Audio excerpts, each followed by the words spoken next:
Takot-takoting ba ang inabot na maraming bayan sa lalawigan ng Bulacan kung saan problema rin ang pagguho ng lupa o landslide.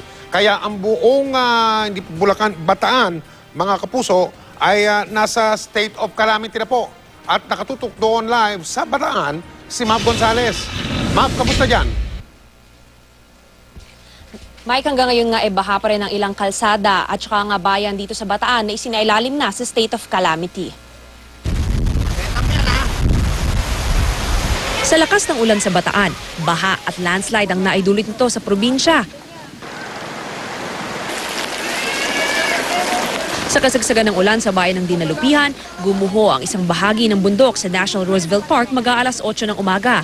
Ang mga sasakyan hindi makadaan sa kalsadang papasok at palabas ng Dinalupihan. Noong pong bumagsak yan, tamang-tama po andito kami ng mister ko. Namamasada po kami ng pampasayrong jeep.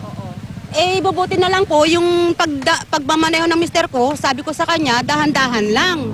Kasi mga lakas nga yung ulan. Talagang landslide prone area itong lugar na to, Lano.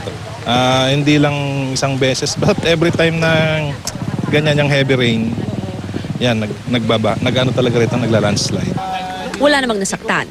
Sa kabilang dulo ng Dinalupihan, lubog naman sa baha ang Layak Junction na patungong Pampanga at Esitex. Sa lalim ng baha at lakas ng agos, ang dalawang truck na ito tumagilid. Ang ilang sasakyang nagpumilit sumuong, tumirik din. Si Romel at ang anak niya, kahapon pa stranded sa shed na ito dahil di kaya ng motorsiklo nila ang tubig.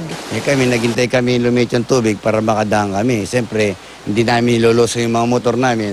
Siyempre, kami rin ng mga pepervisyo, di ba? Maging ang aming news team na sampula ng matinding hangin.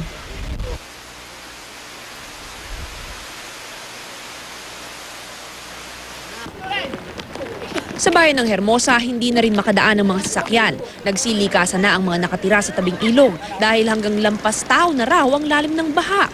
Ganito rin daw ang nangyari nung nakaraang habagat. Sa takot po namin dahil mga bata, mahirap pong pababayaan, baka ano mangyari po. Parang natatakot pa kami dahil umuulan-ulan pa eh. Talagang binabaha siya every ganitong panahon. Binabalik-balikan lang nila yung bahay dahil in case nga naman na magkaroon ng problema, nandoon pa rin sila. Sa tala ng Bataan Provincial Risk Reduction Management Council, may 120,000 na tao na ang apektado. Isang bata naman ang nasawi matapos malunod sa ilog sa Mariveles. Isinailalim na rin sa state of calamity ang probinsya. Ang Balanga, isa raw sa 26 sa 46 towns na lubog sa tubig. Ang tubig, rumaragasa sa harap ng St. Joseph Cathedral. Ang buong commercial center, baha ng hanggang baywang. Usually, tumatagal to from weeks or months. Katulad yan pa, bugso-bugso, pa ulan-ulan, palakas-lakas yung ulan, pa yun. Mike, hanggang ngayon nga pabugso-bugso pa rin ang ulan dito sa Bataan. Gayunpaman, unti-unti naman nang humuhupa ang baha dito, partikular na sa Hermosa. Paalala naman po sa ating mga motorista, hindi pa rin po nadadaanan ang Layak Junction sa Dinalupihan para sa mga light vehicles. Mike? Maraming salamat, Mav Gonzales.